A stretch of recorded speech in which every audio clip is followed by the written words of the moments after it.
Malay त्रिकालवर्ती नव देवताओं की, मुल्लायक श्री चिंतामणि पार्श्वनाथ भगवान की, आचार्य भगवंत गुरुवर श्री विद्यासागर जी महाराज की, परम पूज्य आचार्य श्री समय शाह जी महाराज की, परम पूज्य मुनिवर श्री निर्दोष शाह जी महाराज की।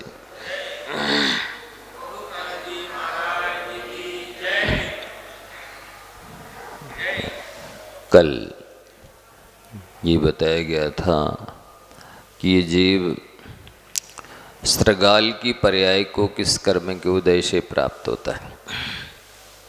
स्त्रगाल यानी लड़ैया, गीदड़ भी कहते हैं, श्यार भी कहते हैं। तो बताया गया था कि जो मिथ्या भाषण करता है, झूठ बोलता है, अब वो आदत बस बोलता है कि मजबूरी बस बोलता है कि स्वार्थ बस बोलता है, कैसे भी बोले झूठ तो झूठ है। सदा काल लोगों को ठगता है, धोखा देता है। अब वो चाहे व्यापार में ठगे, चाहे व्यवहार में ठगे, चाहे रिश्तेदारी में ठगे, चाहे मित्रता में ठगे, कैसे भी ठगना, छलना तो छलना ही होता है। जो यहाँ दूसरों को छलता है वो नरक में जाकर के उछलता है। ईर्ष्या करता है, जलन होती है, किसी की उन्नति सहन नहीं होती, किसी को सुख शांति से रहते देख नहीं सकते, किसी को बढ़ते हुए देख नहीं सकते। सबके साथ कलह करता है। इसको बोल दो कि ये पहले कर लीजिए काम, इसी समय करता है।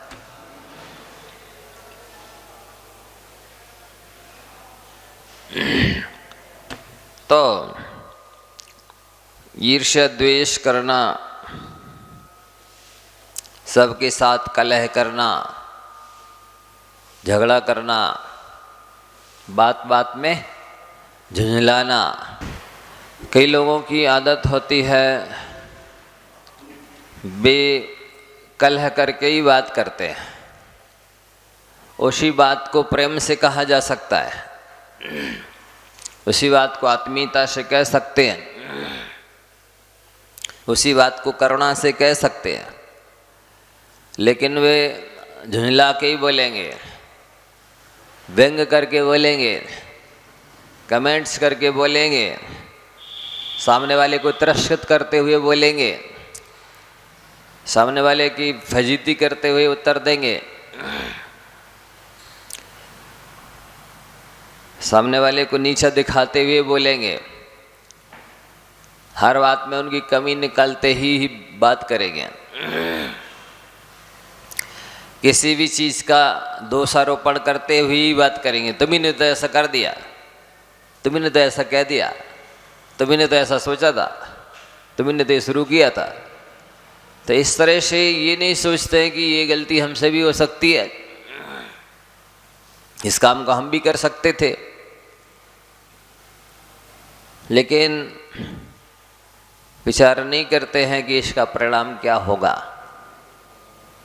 दोषारोपण करते हैं जैसे मान लो स्वयं कभी कोई गलती करते ही नहीं होवे, इनसे कभी कोई गलती होती ही नहीं हो, कभी चूकते ही नहीं हो। मान लो स्वयं गुणों के ही भंडार हैं, स्वयं तो बिल्कुल दूध के ही धुले हैं। इस तरह से दूसरों को आरोप लगाना, दोषारोपण करना, गलतियां निकालना, झुंझलाना, चिल्लाना, चीखना, जिसको और क्या कहते हैं आपकी भाषा में, थुलरियाना बोलते, माने मुंह लटका के बात करना, आंखें दिखाते हुए बात करना, ये सब अच्छे नहीं माने जाते। ये हमें सामने वाले से किस ढंग से बात करना है, किस लहजे में बात करना है, किस टोन में बात करना है, कैसे उत्तर देना है, आत्मीयता से कैसे प्रश्न करना है, कैसे बिगड़ी हुई बात को बनाने की कला होना, ये सब नहीं आता है। इसीलिए बात तो करेंगे लेकिन झुंझलाते हुए, आंखें दिखाते हुए, मुंह लटकाते हुए, दोषारोपण करते हुए, कमियां निकालते हुए, दोषी ठहराते हुए बात करना, ये सब अच्छे नहीं माने जाते तरीके। ये घर को नरक बनाने वाले तरीके हैं। ये व्यवहार को रिश्तेदारी में नरक का निर्माण करने वाले हैं। उसी बात को बिगड़ भी गई है बात तो बनाई जा सकती है, कहा जा सकता कोई बात नहीं, ऐसा तो हो ही जाता है, चिंता न करो, अगली बार अपन ध्यान रखेंगे, सुधार कर लेंगे। चूक तो सबसे हो जाती है, गलती छदमस्तों से ही तो होती है। केवल ज्ञानी थोड़ी गलती करते हैं, अज्ञान से परमात्मा से गलती हो जाती है। अब इससे पक्ष को शिक्षा ले लेना है, आगे सुधार कर लेना। मान लो कोई बेचैन हो रहा हो तो भी ऐसा उत्तर देना चाहिए, सो बेचैन तो वो हो नहीं रहा है जो बेचैन कर रहे हैं। तो ये व्यवहार कुशलता में बहुत महत्व रखता है कि आपको किससे कैसे उत्तर देना है, कैसे प्रश्न करना है, किस तरह से उसको किसी भी प्रसंग को लेना है। विवेक तो ये माना जाता है कि कड़वाहट पी करके भी वातावरण को मधुरता प्रदान कर दे, हानि उठा करके भी मुस्कुरा के बता दे, असंतोष में भी संतोष व्यक्त करे, अव्यवस्था में भी व्यवस्थित रहे। सामने वाले को इस तरह से लगे ही ना कि ये हमारे किसी कार्यकलाप से दुखी हो रहे, लेकिन फिर भी सुधार हो जाए, इस तरह का वातावरण निर्मित कर दे। तो ये सब कला बहुत महत्व रखती लोक व्यवहार में। अन्यथा पल पल आसाता वेदनी का बंद होता है, अशुभ कर्मों का बंद होता है, रात दिन कलह कलेश मचा रहता है, रहते 24 घंटे साथ में, रहते पास में, लेकिन फोटी आंखों नहीं देखते, जैसा कहते हैं ना, देखना नहीं चाहते, ढंग से बोलना नहीं चाहते। और कई लोगों का नेचर होता है कि वे दूसरों से तो बहुत अच्छे से बात करेंगे, जो रिश्तेदार नहीं है, जिनसे कोई लेना देना नहीं है, उनसे बहुत अच्छे से बोल लेंगे, बात करेंगे, लेंगे देंगे, लेकिन जिनके साथ 24 घंटे रहना है, जिनके साथ में जो रिश्तेदार हैं, जो हितैषी हैं, सब चिंता हैं, उनसे ढंग से बात नहीं करेंगे, उनको देखेंगे नहीं, उनसे बोलेंगे नहीं, उनके सुख दुख की नहीं पूछेंगे, दुनिया भर के सुख दुख की पूछते फिरेंगे, दूसरे का स्वास्थ्य पूछेंगे, क्यों तो स्वास्थ्य तो ठीक है ना, क्योंकि उनसे पैसे मिल रहा है।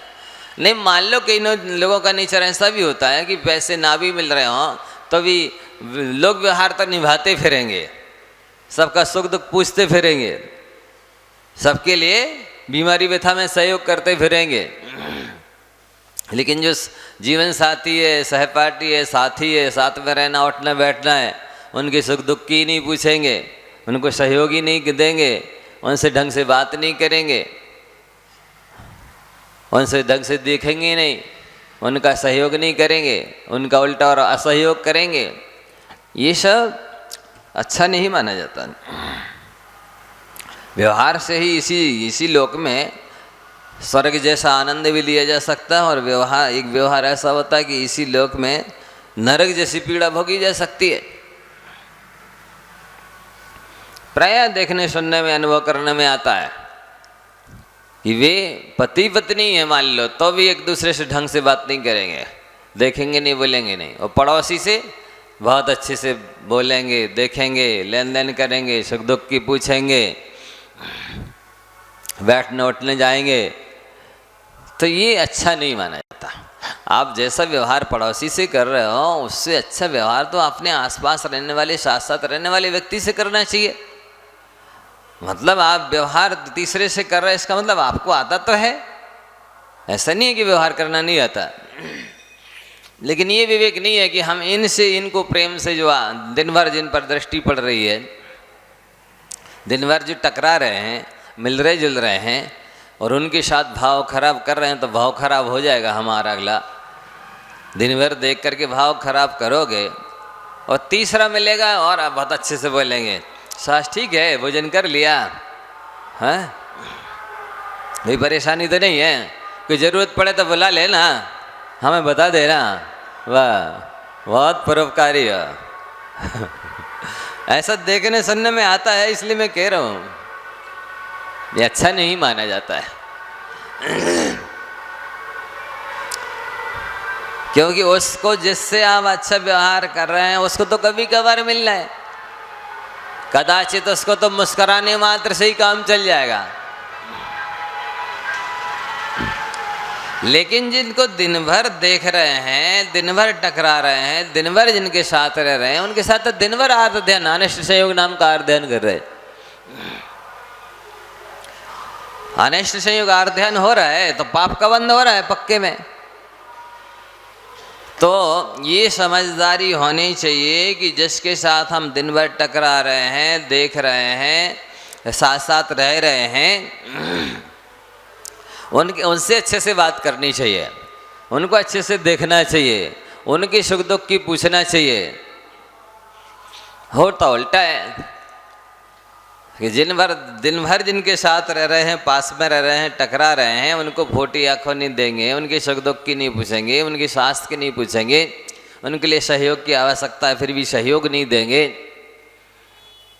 लेकिन जो तीसरे हैं, दूर रहते हैं, जिनसे कोई रिश्तेदारी नहीं है, जिनसे कोई लेना देना नहीं है, उनकी बहुत इतनी हितैषी हितपना दिखाएंगे, सास ठीक है, भोजन तो कर लिया कि नहीं, कोई परेशानी तो नहीं है, कोई आवश्यकता तो नहीं है, ज़रूरत पड़े तो हमें बता देना। ये क्या है? अरे वो काम में आने वाला है कि ये साथ में पास में रहने वाले आपके काम आएगा, काम में भी यही आएगा। और इसी के निमित्त से आपके भाव खराब हो रहे हैं, इसी के निमित्त से आप पाप बन रहे हो। तो सबसे पहले तो इससे अच्छा व्यवहार करना चाहिए, अच्छा बोलचाल करना चाहिए, अच्छा वार्ताव करना चाहिए। तो ये समझदारी लोगों में नहीं है। आप लोग को समझ में आ रहा क्या कह रहे हैं? ये कहा जा रहा है कि आप अच्छी बात तो करते हैं लेकिन तीसरे से जो दूर रहता है, अच्छे से देखेंगे, अच्छे से बोलेंगे, सुख दुख की पूछेंगे, सहयोग के लिए पूछेंगे, कोई ज़रूरत है तो बताना कहेंगे। लेकिन जिनसे दिन भर टकरा रहे हैं, दिन भर जिनको देख रहे हैं, जो वाकई में सुख दुख में काम में आना है, उनके लिए ढंग से नहीं देखेंगे, उनको ढंग से नहीं बोलेंगे, उनके मुंह लटका लेंगे, आंखें चढ़ा लेंगे, टेढ़ी कर लेंगे, टेढ़ा मुंह कर लेंगे। ये व्यवहार कुशलता नहीं मानी जाती, क्योंकि आप तो दिन भर इनको देख करके अनिष्ट संयोग नाम का अर्थ ध्यान कर रहे हैं कि कब मरे, कब टले, कब इनसे पीछा छूटे। पीछा छूटने वाला तो है ही नहीं। जब तक कर्मों से पीछा नहीं छूटेगा तब तक उस निमित्त से पीछा छूटने वाला है ही नहीं, क्योंकि वो अशुभ कर्म की वजह से ही ऐसा पीछा साथ बना है, सहयोग बना है। फिर लिख रहे ना कि सबके साथ ईर्ष्या रखना, द्वेष रखना,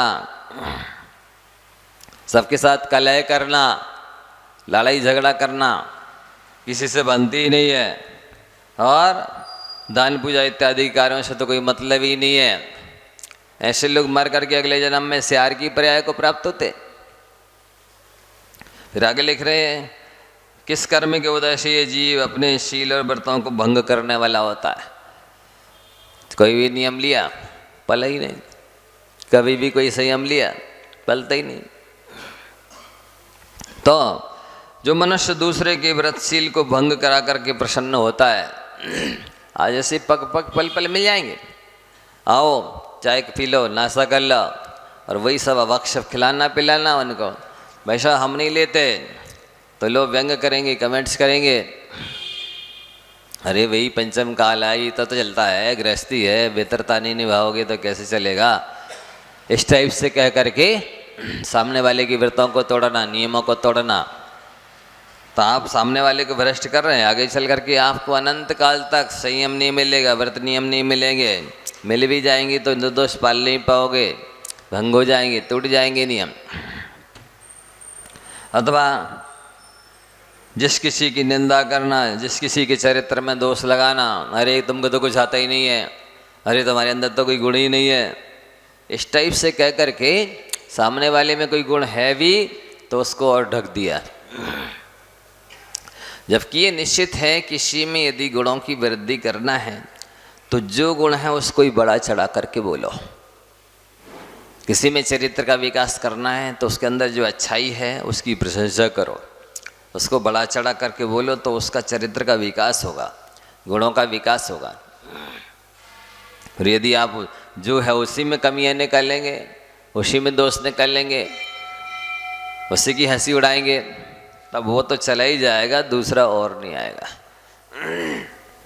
तो इसलिए ऐसा करने से, दोषारोपण करने से व्यक्ति यदि ये बंद कर देवे कि किसी ने कोई काम किया उसी में दोष निकाल दिया, अरे तुम्हारी वजह से तो हम परेशान हो रहे, अरे तुम्हारी वजह से तो ये काम बिगड़ गया, तुम्ही ने तो ऐसा कहा था, ऐसा कहना बंद कर देवे, बल्कि और उसमें हाँ आपकी वजह से ये लाभ हुआ, अब ऐसा नहीं करते तो इतना लाभ नहीं होना था, ऐसा नहीं होना था, चूक हो गई कोई बात नहीं, अपन अगली बार सुधार लेंगे, ऐसा कहना शुरू कर देवे तो निश्चित ही विकास होता है। ये देखा है, सुना है, अनुभव किया है, शास्त्र में लिखा भी है, लेकिन ऐसा लोग नहीं करते, उल्टा करते हैं। तो आगे लिख रहे हैं कि मनुष्य किस पाप कर्म के उदय से मर करके गाय की पर्याय को प्राप्त होता है। अब देखो ना, अभी बता रहे थे कि ये गाय का एक किसी वाहन से इतना पैर कट गया, पैर कट गया, अब वो गौशाला में पड़ी है, कहीं से कुत्ता आ गया, अब जीते जी चींथ रहा उसको, बेचारी हिल रही, कहीं जा नहीं पा रही, प्रतिकार नहीं कर पा रही। वो तो उन्होंने वो अभी बता रहे थे अजय कि कैमरे में देखा मैंने रात को, तो वो कुत्ता चीथ रहा था, तुरंत उसी समय आए, आकर के दरवाज़ा खुलवाया, जब उसको बंदिश किया, भगाया। तो ऐसी दशा होती है। हो कहीं किसी जमाने का पुण्य किसी कोने में हिस्से में पड़ा हो तो वो काम में आ जाए, अन्यथा तो कौन देख रहा है, कौन बचा रहा है। कोई इनके पैर तोड़ा रहा है, गाड़ी चढ़ा रहा है, तो कोई उनको जीते जी चीथ रहा है। भूख की वेदना, प्यास की वेदना, ठंडी की वेदना, गर्मी की वेदना, डांस मच्छर की वेदना, अनेक तरह की परेशानियां, प्रतिकूलताएं पशुओं को रहती हैं। तो किस कर्म की वजह से ऐसी दशा को जी प्राप्त होता है? तो कह रहे हैं कि जो मनुष्य सदाचार से रहित है, देख लो आप आज संख्या कितनी सदाचारी लोगों की है, न्याय नीति से चलने वालों की है, तो कितने असदाचारी हम देख लो। क्या कहलाता सदाचार? अरे उच्च कुल की योग आचरण होना, देव पूजा, गुरु पासी, सदय, संयम, तप इत्यादि, दान इत्यादि होना, ये सदाचार है। तो ये कितनों के पास है देख लो। और कितने लोग अभक्ष भक्षण करना है, रात्रि भोजन करना है, होटल का खाना है, बाजार का खाना है, उल्टे सीधे काम करना है, देखो कितने लोग कर रहे हैं। 2 नंबर के काम करना है, मिलावट के काम करना है, पूरा कर्तव्य का निर्वाह नहीं करना, ड्यूटी नहीं बजाना, फर्ज नहीं निर्वाह करना, तो सदाचार से शून्यता कहलाती है।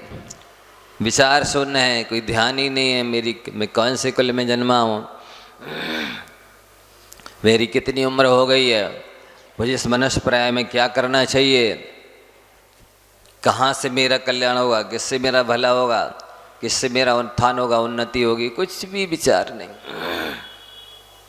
केवल रोटी, कपड़ा और मकान, जीवन के 3 निशान, वैसे मतलब बाकी कोई मतलब ही नहीं है। दिन भर ऐसे व्यस्त रहते हैं उन रोटी, कपड़ा, मकान में, होश ही नहीं रहता है कब सवेरा हो गया और कब शाम हो गई, कब कौन सा समय है कि देव पूजा का समय निकल गया, कि गुरु उपासना का समय निकल गया, कि स्वाध्याय का समय निकल गया, हाँ, कि वैयावर्ती का समय निकल गया, कि किस चीज़ का कुछ भी पता नहीं। 24 घंटे लगे हुए हैं उसी विषय कषाय में, आत्मरौद्र ध्यान में। धर्म ध्यान का नाम ही नहीं। 24 घंटे में 2-5 मिनट भी धर्म ध्यान नहीं होता। आत्मरौद्र ध्यान से तो केवल पाप का ही बंद होता है, और जो पिछला लाए थे पुण्य भोगते चले जा रहे, आगे क्या होगा सोचो तो सोचने का भी टाइम नहीं है। विचार शून्य है, यही विचार शून्य कहलाते। जिनको ये नहीं मालूम कि मनुष्य पर्याय में उच्च कुल में हमको यदि श्रावक है तो 3 पुरुषार्थ करना अनिवार्य है। धर्म पुरुषार्थ, अर्थ पुरुषार्थ, काम पुरुषार्थ, 3 पुरुषार्थ करने हैं। धर्म पुरुषार्थ में 6 आवश्यक हैं: देव पूजा, गुरु पास्ती, स्वाध्याय, संयम, तपदान। अर्थ पुरुषार्थ में न्याय नीति से धन कमाना है, जितना आवश्यक हो उतना कमाना है। काम पुरुषार्थ में निद्रा भी आती है, स्नान भी आता है, भोजन भी आता है।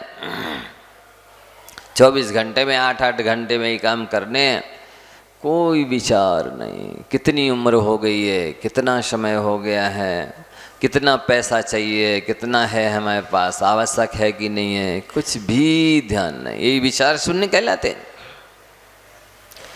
हमें इस तरह से धर्म पुरुषार्थ करना है कि अर्थ पुरुषार्थ और काम पुरुषार्थ बाधित न हो।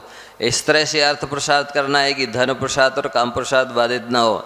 इस तरह से काम पुरुषार्थ करना है कि अर्थ पुरुषार्थ और धर्म पुरुषार्थ बाधित न हो। ऐसा बैलेंस बनाना है तीनों का। कभी नहीं पूछते क्या करना, कैसे करना। गुरुजनों से पूछे, मार्गदर्शन ले, ये हमारी ये उम्र हो गई है, हमारे पास इतना पैसा हो गया है, अब हम कैसे क्या सदुपयोग करें, कौन सी साधना करें, कहाँ ज्ञान अर्जन करें, किसकी संगति करें, कुछ भी नहीं पूछते। ये विचार शून्य कहलाते हैं। तो सदाचार से रहित हैं, विचार शून्य है, कौन गाय बनता है? देखो जरा, अभक्ष भक्षण करने वाला है, ये तो पक्का है। जो इस जीवन में अभक्ष भक्षण करेगा, अगले जन्म में सुअर, कुत्ता इत्यादि की पर्याय प्राप्त करके वहाँ भी अभक्ष भक्षण करेगा। जो यहाँ इस जीवन में भक्ष जो खाद्य है, सात्विक है, शुद्ध है, मर्यादित है, उसको खाएगा, वो अगले जन्म में देव पर्याय में उसके कंठ से अमृत झरेगा। सीधी बात है। जैसा इस जन्म में कर रहे हो वो अगले जन्म की तैयारी है। अब क्या आपको करना है? यही नाली का पसंद है, विष्टा इत्यादि पसंद है तो करो, क्या कर सकते। अन्न पान का अत्यंत लोलपी है। ये देखा जा रहा है व्यक्ति पेट से पूछता ही नहीं है कि तुझे चाहिए भी है, आवश्यकता है कि नहीं है। केवल जीभ से पूछता है वो कि टेस्टी है, स्वादिष्ट है, अच्छा दिख रहा है, अच्छी खुशबू आ रही है, अच्छा स्वाद लग रहा है, बस खाते चले जाओ। उसको इतने विचार नहीं है कि एक बार का पचा नहीं है, अब दोबारा हम खा लेंगे तो हमें इंडाइजेशन हो जाएगा, दस्त लग जाएंगे, कि उल्टी हो जाएगी, कि एक्स्ट्रा बसा चर्बी शरीर में जम जाएगी, कि नालियाँ चौक हो जाएंगी। कुछ भी विचार विवेक नहीं। और जितनी हमारी मेहनत है हम उतनी ही खाएं, या जितना खा लिया उसके हिसाब से हम मेहनत करके उसको पचा लें, ये भी नहीं। बस खा के और पड़ गए डल्लफ के गद्दे पे, सोफा पे बैठ गए, झूला में बैठ गए। अब कैसे पचेगा वो बता। शरीर भी तो एक मशीन है। जैसे मशीन है या कोई गाड़ी है, आप पेट्रोल भरते ही चले जाएं, गाड़ी चलाएं नहीं तो क्या होगा? ओवर टैंक हो जाएगा, नीचे गिरेगा, बेकार हो जाएगा, भरा भरा खराब हो जाएगा। वस्तुतः जैसे स्वास्थ्य के लिए शारीरिक मेहनत आवश्यक है, वैसे ही मन के लिए भी अच्छा सत्साहित्य आवश्यक है। मन की खुराक सत्साहित्य है, उसको वो मिलता नहीं है, और शरीर के लिए जिस खुराक की, जिस मेहनत की आवश्यकता है वो मिलती नहीं। कुछ लोग ऐसे हैं जो मेहनत बहुत करते हैं पर उसके अनुरूप भोजन नहीं करते। कुछ लोग ऐसे हैं कि भोजन बहुत करते हैं पर उसके अनुरूप मेहनत नहीं करते। दोनों ही गड़बड़ है। तो अन्नपान के लोलपी होते हैं अथवा मंद बुद्धि होते हैं, जिन्हें कोई विवेक ही नहीं है, हानि लाभ गुण दोष का विचार नहीं कर पाते हैं, भले बुरे की पहचान नहीं है, सज्जन कौन है दुर्जन कौन है, किसकी संगति करना चाहिए, कुछ भी विचार नहीं है। ये मंद बुद्धि कहलाते हैं। अगले जन्म में मर करके गाय की पर्याय को प्राप्त होते हैं। आगे लिख रहे हैं कुछ और भी शिक्षाप्रद बातें आप लोगों को बता तो दें। हम तो आपके निमित्त से अपना स्वाध्याय कर रहे हैं और समाधि के लिए पुण्य बढ़ा रहे हैं। अब आपको कितना उतार रहे हैं, सुन पा रहे हैं, चिंतन कर पा रहे हैं कि नहीं कर पा रहे हैं, ये आपका कर्तव्य है। हम तो अपने 16.5% आपके हिसाब से पुण्य कमा रहे हैं। बताना हमारा काम है, कितना जीवन में उतार रहे हैं आप, उतारना है नहीं उतारना है आपका काम। एक बात ध्यान रखना, आपने 20, 30, 40, 50 साल भी सत्संस्कार प्राप्त किए, सत्संगति की है, सद्ज्ञान प्राप्त किया है, लेकिन इस कलिकाल का ऐसा अभिशाप है कि सज्जन कभी भी दुर्जन बन सकता है। सज्जन कभी भी दुर्जन बन सकता है, लेकिन दुर्जन को सज्जन बनाना बहुत टेढ़ी खीर है। दांतों में पसीना आ जाता है दुर्जन को सज्जन बनाने में, लेकिन सज्जन कभी भी दुर्जन बन सकता है। जैसे माँ बाप को बच्चे को लायक बनाने में 20 साल लग जाते हैं, पर उसको नालायक बनने के लिए 1 मिनट नहीं लगता। नालायक में 1 मिनट में बन जाएगा वो। किसी का हाथ पकड़ लो, अब भी जूते पड़ने लगेंगे, लेकिन लायक बनाने में 20 साल लग जाते हैं, लेकिन व्यक्ति लायक नहीं बन पाता। इसलिए कभी भी ध्यान रखना, जैसे ही आपको खोटा स्थान क्षेत्र मिलेगा, खोटे लोग मिलेंगे, संगति मिलेगी, असंस्कारित लोग मिलेंगे, आप तुरंत भज सकते उस रूप। एक बार बहुत अच्छी बात एक विद्वान के मुख से सुनी थी कि मुझको 50 साल स्वाध्याय करते हो गए, एक व्यक्ति ने आकर ऐसा तर्क प्रस्तुत किया कि मेरी बुद्धि भ्रमित हो गई। मतलब इतने वर्षों का संस्कार, इतने वर्षों का ज्ञान, इतने वर्षों की सत्संगति करने के बाद भी सामने वाले की 5 मिनट की संगति में उन्होंने अपने विवेक को खो दिया।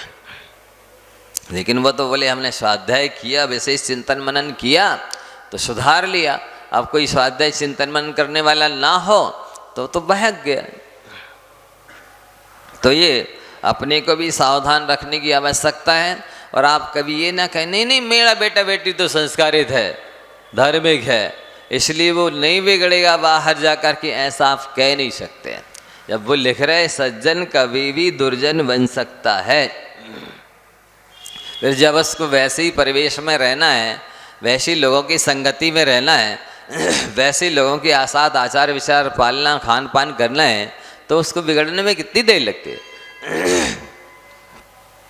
ये बहुत जबरदस्त नीति है कि व्यक्ति को लायक बनने में 20 वर्ष लग जाते हैं, लेकिन नालायक बनने के लिए 20 सेकंड भी नहीं लगते। जितने जल्दी वो नालायक बन जाता, असभ्य अज्ञानी अशेमी बन जाता है। इसलिए अपने आप को सुरक्षित रख के चलिए, मजबूत बना करके चलिए, अपने आदर्शों पर दृढ़ रहिए, अटल रहिए, आदर्शों की रक्षा करने के लिए प्राणपण से समर्पित रहिए। एक बात और ध्यान रखें कि संघर्ष आप किसी विषय में करते हैं, वैसे तो जो धर्मात्मा होते हैं, सज्जन होते हैं, वे संघर्ष में नहीं शांति में विश्वास रखते हैं। ज्ञानी को संन्यास में आनंद आता है, संसारी को, अज्ञानी को संसार में आनंद आता है। तो आप एक बात ध्यान रखें, संघर्ष यदि पवनवत हो तो लड़ ले, और तूफानवत हो तो झुक जाएं। क्या बात नहीं आई समझ में? संघर्ष यदि हवा की तरह हो तो आप लड़ लें उसको। संघर्ष यदि हल्का फुल्का है, हानि लाभ गुण दोष बताने से विशेष उसमें बेनिफिट है, तो थोड़ा सा आप संघर्ष कर लो। लेकिन तूफान ही आ रहा है, आप उस तूफान से लड़ नहीं सकते हैं, विजय प्राप्त नहीं कर सकते, तो धीरे से झुक जाओ, तूफान को जाने दो। समझ में आ रहा है? ये एक दृष्टांत है। किसी भी क्षेत्र में हो, पारिवारिक क्षेत्र में हो, सामाजिक क्षेत्र में हो, कौटुंबिक क्षेत्र में हो, रिश्तेदारी में हो, व्यापार में हो, किसी भी चीज़ में हो, यदि संघर्ष हवा की तरह, पवन की तरह है तो आप संघर्ष कर लीजिए। यदि तूफान की तरह है तो झुक जाइए। इसी में सार है, इसी में भलाई है, इसी में कल्याण है। बहुत अच्छी बात है। अपने जीवन को हास्यपूर्ण बनाए, मतलब प्रसन्न बनाए, लेकिन हास्यास्पद नहीं बनाए। ऐसा आचार विचार ना हो कि लोग देख देख करके हंसें, ऐसा आचार विचार बोली वाणी ना हो कि लोग देख देख करके थूके। ऐसा रहन सहन ना हो कोई देख देख करके निंदा करें। हाँ, आपको देख कर के, आपके आचार विचार को, आपको चेहरे को, आपकी बोली वाणी को देख कर के प्रसन्नता का अनुभव करें, आनंद का अनुभव करें, देखकर उनका चेहरा खिल जाए, तब तो आपका आचार विचार रहन सहन बोली वाणी प्रशंसनीय है। लेकिन आपको देख कर के यदि सामने वाला चेहरा लटका रहा है, इसका मतलब है आपके व्यवहार में कहीं ना कहीं कमी तो है। समझ में आ रहा है? हाँ, इसलिए आप ऐसा आचार विचार बनाएं, ऐसा व्यवहार बोली वाणी बनाएं कि आपको देख कर के सामने वाले का चेहरा खिल जाना चाहिए, तब तो आप धन्य धन्य हैं, कृत करते हैं। यदि आपको देखकर कोई चेहरा लटका रहा है तो कहीं ना कहीं आपके व्यवहार में, आचार विचार में, बोली वाणी में कमी तो है। तो हाँ, एक दूसरी बात यह है कि आप परिपक्व तो बने, सहनशील तो बने, लेकिन ऐसे परिपक्व न बने कि आपकी निर्दोषता समाप्त हो जाए। ऐसे सहनशील ना बने कि आपकी जो सज्जनता है वह समाप्त हो जाए, धार्मिकता समाप्त हो जाए। ऐसे परिपक्व नहीं बनना है। परिपक्व तो बनना है, लेकिन अपनी दृष्टि लक्ष्य पर होना चाहिए कि मुझे ये लक्ष्य सिद्ध करना है, साध्य सिद्ध करना है, पर मेरी प्रसन्नताओं का रास्ता किसी के सीने पर से गुजर करके नहीं जाता हो। क्या मतलब? मैं प्रसन्नता पाने जा रहा हूं तो इस यहाँ रिलेटेड लोगों की छाती पर पैर रखते हुए मत जाइए आप अपना लक्ष्य प्राप्त करने के लिए। यदि किसी की छाती पर पैर रख करके जा रहे हैं आप प्रसन्नता हासिल करने के लिए, तो वो आपकी प्रसन्नता बहुत महंगी है, आगे चल कर के आपको रुलाएगी। ऐसी प्रसन्नता हासिल मत कीजिए कि किसी की छाती पर पैर रख करके जाना पड़े। तो दो बातें ध्यान रखना। आप यात्रा कर रहे हैं, अच्छी बात है, पर यात्रा करते समय सिग्नल पर ध्यान अवश्य दें। यदि सिग्नल को उपेक्षित किया तो एम्बुलेंस बुलाना पड़ेगी। समझ में आ रहा है? जो लोग रास्ते पर लगी हुई लाल बत्ती हरी बत्ती का ध्यान नहीं रखते हैं, लाल बत्ती इस बात की सूचक होती है कि आप रुक जाइए, खतरा है। आप नहीं रुकेंगे तो निश्चित है कि एम्बुलेंस पर आपको जाना होगा। अब आप जिस वाहन पर जा रहे हैं वो वाहन छोड़ना होगा। ठीक इसी प्रकार से आपको गुरु उपदेश दे रहे हैं, संकेत दे रहे हैं, निर्देश दे रहे हैं, आप गुरुओं की सलाह नहीं मानेंगे तो ये तो निश्चित है फिर डॉक्टर की सलाह तो आपको माननी पड़ेगी। गुरुओं की सलाह नहीं लेंगे तो आपको फिर वकीलों की सलाह तो लेना पड़ेगी। ऐसी नौबत ना आए कि वकीलों की सलाह लेना पड़े, डॉक्टरों की सलाह लेना पड़े। इसके पहले आप गुरुजनों की सलाह मान जाए, इसी में आपका भला है।